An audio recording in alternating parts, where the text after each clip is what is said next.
बीते हफ्ते देश में एयरलाइन ट्रैवल का सत्य सामने आया। कहीं पायलट को पैसेंजर झापड़ मार रहा है, कहीं हताश पैसेंजर एयरपोर्ट टारमैक पर बैठकर भोजन कर रहे हैं, कहीं बोर्डिंग गेट पर ही लोगों को लॉक कर दिया जाता है और उन्हें छोड़ा नहीं जाता, और कहीं एयरपोर्ट कर्मचारियों के साथ पैसेंजर की गहमा गहमी क्योंकि उनके पास कुछ बेसिक इंफॉर्मेशन तक नहीं है। एयरलाइन और एयरपोर्ट प्राइवेटाइजेशन को जो बहुत धूमधाम से किया गया था, उसकी सच्चाई अब बाहर निकल रही है। कुछ एयरलाइन अपनी रूट मोनोपोली का फायदा उठाकर पैसेंजर्स को भेड़ बकरी की तरह समझ रहे हैं, उनसे बात तक ठीक से नहीं कर रहे हैं कि फ्लाइट आएगी, जाएगी या उड़ेगी या नहीं। और तेजी से प्राइवेटाइज होने वाली जो एयरपोर्ट्स हैं, वो आपका रोज गधा बना रही हैं एयरपोर्ट फीस लेने के बावजूद। सरकार ने सोचा कि भाई हमने तो प्राइवेटाइज कर दिया है, sell it and forget it. ये भूल गए कि बेचने के बाद भी निगरानी उन्हें ही रखनी होती है। पैसेंजर की जिम्मेदारी अभी भी सरकार की ही है, उसे बेचा नहीं है। जब सोशल मीडिया पर छीछा लेदर हुआ, लोगों ने अपने वीडियोस अपलोड किए और यह सब तमाशा दिखने को मिला कि यह बस अड्डा कैसे बन गया एयरपोर्ट, तो एविएशन महाराज, मेरा मतलब है एविएशन मिनिस्टर ज्योतिरादित्य सिंधिया फिर आए और फिर फरमान जारी किया कि देखिए पैसेंजर के लिए सब गलत काम हो रहा है। दिल्ली एयरपोर्ट में रनवे को तुरंत जारी किया जाए, जो मेन रनवे है जिसको बंद कर दिया गया था मेंटेनेंस के लिए जाड़ों के बीच में, वो कैट 3B रनवे को चालू किया जाए। रनवे के सामने जो क्रेन्स लगी हुई हैं, जो फ्लाईओवर कंस्ट्रक्शन कर रही है, उन्हें हटाया जाए, वगैरह वगैरह। अब दलील यह दी गई कि भैया ये तो फॉग की वजह से है, अब ये तो पोल्यूशन चल रहा था इसीलिए कंस्ट्रक्शन का काम और जो एयरपोर्ट टारमैक की मरम्मत का काम था वो रुक गया था। लेकिन प्रॉब्लम तो यह है कि अगर सरकार 18-18 घंटे काम करती है तो उन्हें मालूम होना चाहिए था कि फॉग तो हर साल आती है। दिल्ली में पोल्यूशन के चक्कर में जो कंस्ट्रक्शन पर काम होता है उस पर रोक तो हर साल लगती है। तो इस साल ऐसा क्या नया हो गया? जब तक लोग प्रताड़ित ना हो तब तक आप क्या जगोगे नहीं? जनता जब हताश, निराश, बिना कम्युनिकेशन, बिना पानी तक अपने टेक ऑफ का इंतजार करने के लिए 12, 13, 15 घंटे बैठी, तब उसको समझ में आया कि उनके पास कोई ज्यादा हक, कोई ज्यादा समाधान भी नहीं है। लेकिन अब तो देर हो चुकी है। एयरपोर्ट हो या एयरलाइन, एक दो बड़े बिजनेसमैन के पास चले गए हैं, बाकी सब खत्म। न्यू इंडिया का नियम यही है, मोनोपोली होगा या डुओपोली होगा मार्केट में, आपकी कोई सुनने वाला है नहीं। लेकिन अभी कार्यक्रम बाकी है। एयरलाइन और एयरपोर्ट के कस्टमर सर्विस से तो कोई अपेक्षा मत ही रखिए, क्योंकि वो तो अगली तैयारी में अभी जुटे हुए हैं। आपके लिए लाइफ कंफर्टेबल बना रहे हैं, वो डिजिटल तेल निकालने की तैयारी कर रहे हैं। फॉग के कारण फ्लाइट डिले हो जाए, इमिग्रेशन में घंटों लग जाए, सिक्योरिटी स्कैनिंग में आपका भेजा फ्राई हो जाए, 1-2 मिनट लेट पहुंचो उसके बाद तो गेट क्लोज, 1 kg सामान ज्यादा हो तो निकालो पैसे। अच्छा चलो डेस्टिनेशन पहुंच भी गए किसी तरीके से, तो एयरपोर्ट में टैक्सी पकड़ोगे तो वहां लुट जाओगे। हर पड़ाव पर एक चैलेंज आपको मिलेगा आजकल फ्लाइट लेने में।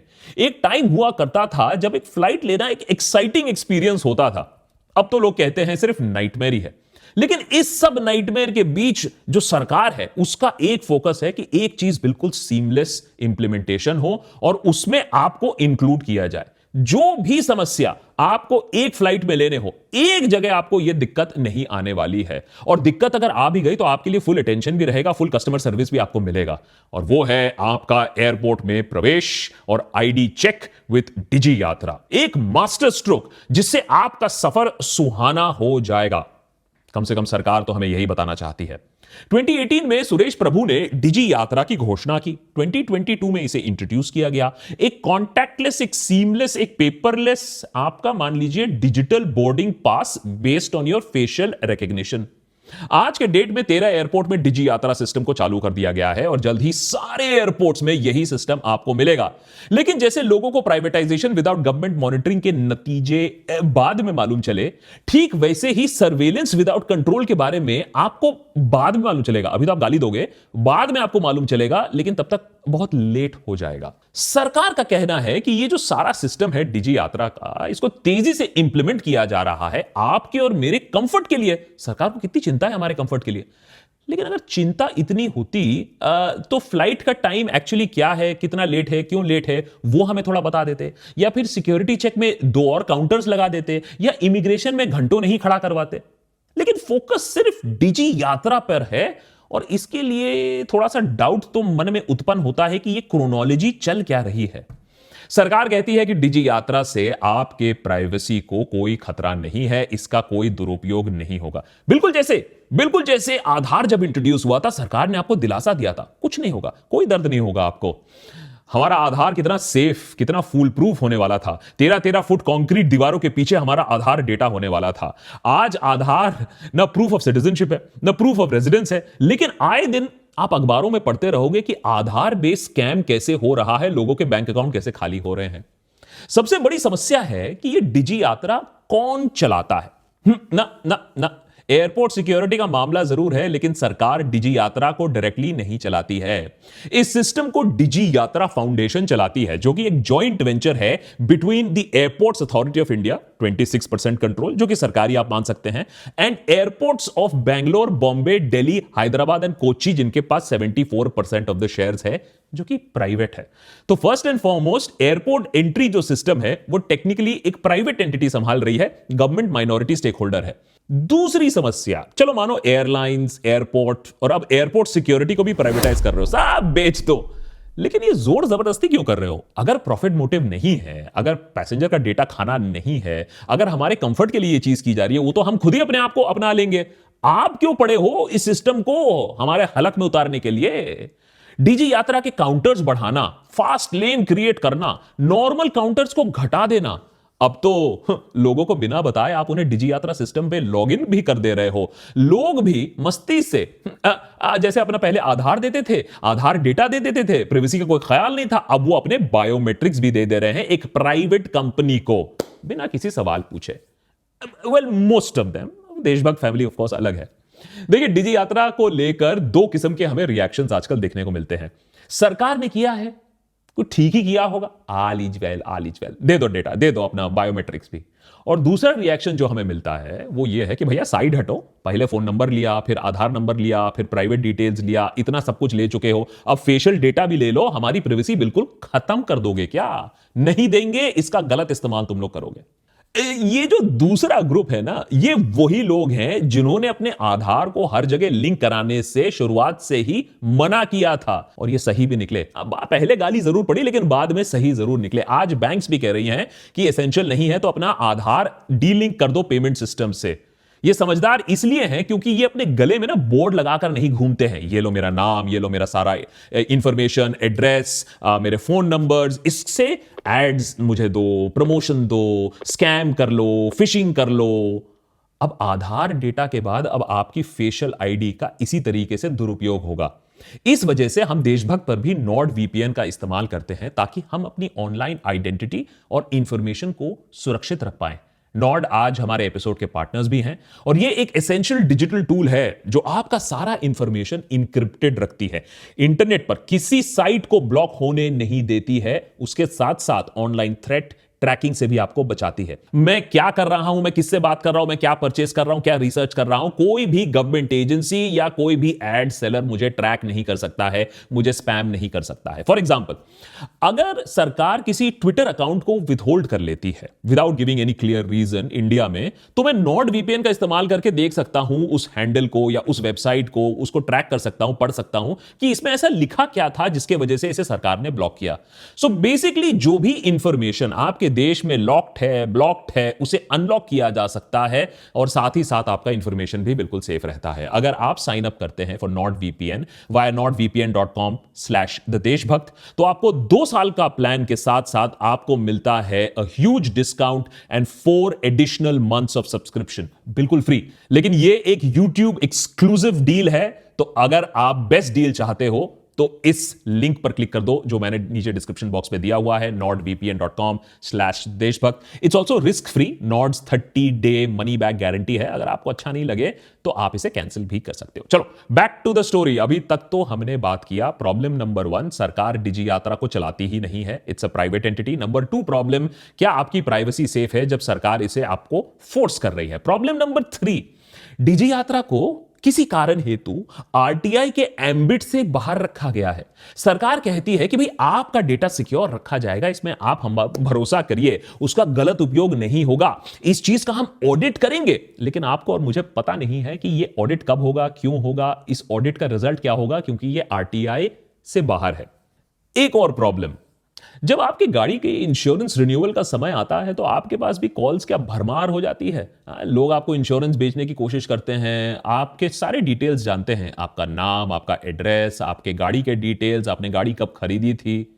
ये इसलिए है क्योंकि और किसी ने नहीं, सरकार ने आपके वाहन रजिस्ट्रेशन डिटेल्स खुद प्राइवेट एंटिटीज को बेची है, करोड़ों रुपए कमाए। तो सोचो, अगर आपका बायोमेट्रिक डेटा भी जब बेचा जाएगा तो आपको एड्स पर एड्स मिलते रहेंगे। और जब आप बोलोगे कि नहीं मुझे इससे ऑप्ट आउट करना है, जैसे आपके मोबाइल फोन में कॉल्स आते हैं, तो उसके लिए जिम्मेदार कौन है ये आपको कोई नहीं बताएगा, कोई आपको जवाब नहीं देगा, क्योंकि इसमें कोई मॉनिटरिंग ट्रैकिंग अथॉरिटी है ही नहीं। एंड फाइनली, शायद द बिगेस्ट प्रॉब्लम, टेक्नोलॉजी से किसी को प्रॉब्लम नहीं है, लेकिन जिस तरीके से झूठ बोला जा रहा है। जैसे कि आधार के साथ हुआ था, पहले सरकार ने बोला ये वॉलंटरी सिस्टम है, आपके भलाई के लिए किया जा रहा है, लेकिन धीरे धीरे इसे कंपलसरी बना दिया, फिर हर जगह लिंकिंग भी कंपलसरी कर दिया। अब डिजी यात्रा के साथ भी धीरे धीरे ऐसा हो रहा है। काउंटर्स डिजी यात्रा के बढ़ रहे हैं, नॉर्मल काउंटर्स घटा दिए जा रहे हैं, लोगों को फोर्स किया जा रहा है कि आप डिजी यात्रा में रजिस्टर करोगे, अपने बायोमेट्रिक्स दोगे, और फ्यूचर में पैसेंजर्स का डेटा वो खुद ही कहते हैं कि वो वैल्यू एडेड सर्विसेज के लिए इस्तेमाल कर सकते हैं, कि आपको होटल, आपको टैक्सी के ऑफर मिलेंगे। यानी बोर्डिंग पास और सिक्योरिटी नाम पर आपका बायोमेट्रिक डेटा लिया गया, लेकिन आपका लोकेशन उन्हें पता है, आपका फोन नंबर तो ऑब्वियसली लिंक्ड है ही, फिर धनाधन एड्स चालू हो जाएंगे आपके ऊपर, और ये सब लोगों को उल्लू बना के किया जा रहा है, उन पर किसी तरीके का ओवरसाइट नहीं होने वाला है। तो बिना किसी मॉनिटरिंग ये सब हो रहा है, तो आपका डेटा कैप्चर भी हो रहा है और उसका दुरुपयोग भी होगा इन द कमिंग डेज। सरकार भी हमें खूब जानती है, उसे भी पता है कि फ्लाइट पकड़ने की जल्दी सबको है। अगर किसी को संकोच है भी तो उसे क्या फर्क पड़ता है यार, इस समय जब फ्लाइट जाने वाली है कोई बहस थोड़ी ना करेगा वहां लाइन में खड़े होकर, वो भेड़ बकरी की तरह वहीं सारा काम सारी बातें मान लेगा। मिनिस्ट्री ऑफ सिविल एविएशन के अनुसार 2023 में 90 लाख लोगों ने डिजी यात्रा का इस्तेमाल किया। 90 लाख लोगों का डेटा, उसका हुआ क्या? एक्सपर्ट्स की माने तो फेशियल रिकग्निशन डेटाबेसेस में ब्रीचेस होती हैं और इससे आइडेंटिटी थेफ्ट, स्टॉकिंग और हैरेसमेंट बढ़ सकती है। उसके ऊपर आपकी परमिशन की भी अब जरूरत नहीं होगी आपको ट्रैक करने के लिए, क्योंकि देखिए अंगूठा कम से कम मशीन पर लगाना तो पड़ता है। फेशियल रिकग्निशन अपने आप में ही अलग चीज है, एक नायाब टेक्नोलॉजी है, क्योंकि आपके फेस को दूर से स्कैन किया जा सकता है, आपको पता भी नहीं चलेगा कि आपकी मॉनिटरिंग और आपकी ट्रैकिंग हो रही है। और जैसे आधार क्लोन होते हैं, मोबाइल फोन सिम क्लोन होते हैं, वैसे ही फेसेस भी क्लोन हो सकते हैं पिक्चर्स की मदद से और 3 डाइमेंशनल 3D मास्क की मदद से, और आपको उन जगहों पर देखा जा सकता है जहां आप हैं ही नहीं। सोचो, एक जगह क्राइम होता है और facial ID system, AI based, camera based जो भी है सिस्टम आपको वहां पाती है, लेकिन आप तो वहां गए नहीं थे, लेकिन आपके ऊपर हो जाता है केस, आप हो जाते हो अरेस्ट। यूएसए में ऐसे केसेस ऑलरेडी हो चुके हैं और इसीलिए वहां फेशियल रिकग्निशन सिस्टम के खिलाफ एक मुहिम भी छिड़ी हुई है, क्योंकि कम से कम वहां लोग 2-4 सवाल जरूर पूछ रहे हैं। इधर डिजी यात्रा के पक्ष में बोलते हुए ज्योतिरादित्य सिंधिया कहते हैं कि प्रिवेसी, सिक्योरिटी को ध्यान में रखते हुए पैसेंजर डेटा को स्टोर नहीं किया जा रहा है। सारे क्रेडेंशियल्स पैसेंजर के फोन में एक सिक्योर वॉलेट में ही रहेगा। अपलोडेड डेटा को एक ब्लॉकचेन के जरिए इस्तेमाल किया जाएगा और उस डेटा को 24 घंटे के अंदर इरेज भी कर दिया जाएगा। अच्छी बात है, लेकिन सच में ऐसा हो रहा है या नहीं हमें मालूम नहीं, हमें सवाल पूछने की इजाजत नहीं है। यह सब आरटीआई के बाहर आता है, हमारा हक नहीं बनता है यह सब सवाल पूछने का। लेकिन कुछ और सवाल जरूर हैं जिसका सरकार ट्रांसपेरेंट तरीके से जवाब नहीं दे रही है, जिसकी वजह से इस सिस्टम पर डाउट आता है। अगर फेशियल रिकग्निशन सिस्टम को काम करना है तो सेंट्रली उसको आईडी स्टोर करना होगा। कौन इस सेंट्रल स्टोरेज को मैनेज कर रहा है, इसका मिसयूज नहीं होगा, इसकी गारंटी कौन दे रहा है? फेशियल रिकग्निशन आज एयरपोर्ट में है, कल मेट्रो में आ सकता है, परसों बस में, फिर रेल में। क्या हम धीरे धीरे चाइना की तरह एक सर्वेलेंस स्टेट की तरफ जा रहे हैं, जहां हमें हर पल बिग बॉस हमें ट्रैक कर रहा होगा? इसका पॉलिटिकल अंजाम सोचिए कि कोई अगर अपनी आवाज उठाने की कोशिश भी करेगा तो उसे 24 घंटे किस तरीके से सरकार ट्रैक कर सकती है। आज डिजी यात्रा को रेवोल्यूशनरी बोला जा रहा है, ठीक जैसे आधार को बोला गया था।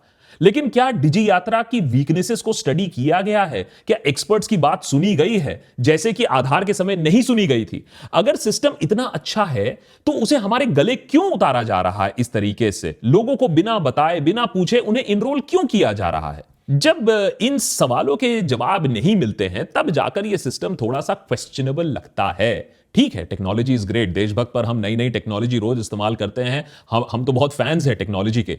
लेकिन टेक्नोलॉजी का मतलब यह नहीं है कि सरकार को अनलिमिटेड सर्वेलेंस के हक मिल जाए, और वो भी बिना किसी क्वेश्चन के, बिना किसी मॉनिटरिंग या अथॉरिटी के।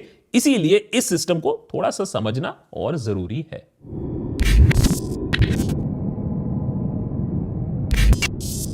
Thanks to Nord for making this episode possible. अगर आप भी अपने प्रिवेसी के बारे में थोड़ा सा कंसर्न है, जितना हो सके उसे कंट्रोल करना चाहते हैं, तो आप साइन अप कर सकते हैं फॉर नॉर्ड वीपीएन वाया nordvpn.com/देशभक्त। 2 साल के प्लान के साथ आपको मिलता है एक discount and 4 months of additional subscription बिल्कुल फ्री। ये ऑफर सिर्फ यूट्यूब के जरिए आपको मिल सकता है, तो लिंक नीचे आप क्लिक कर सकते हैं डिस्क्रिप्शन बॉक्स पे। अपने प्रिवेसी का थोड़ा सा ध्यान रखिए एंड कीप क्वेश्चनिंग, क्योंकि क्वेश्चनिंग से ही डेमोक्रेसी बनती है।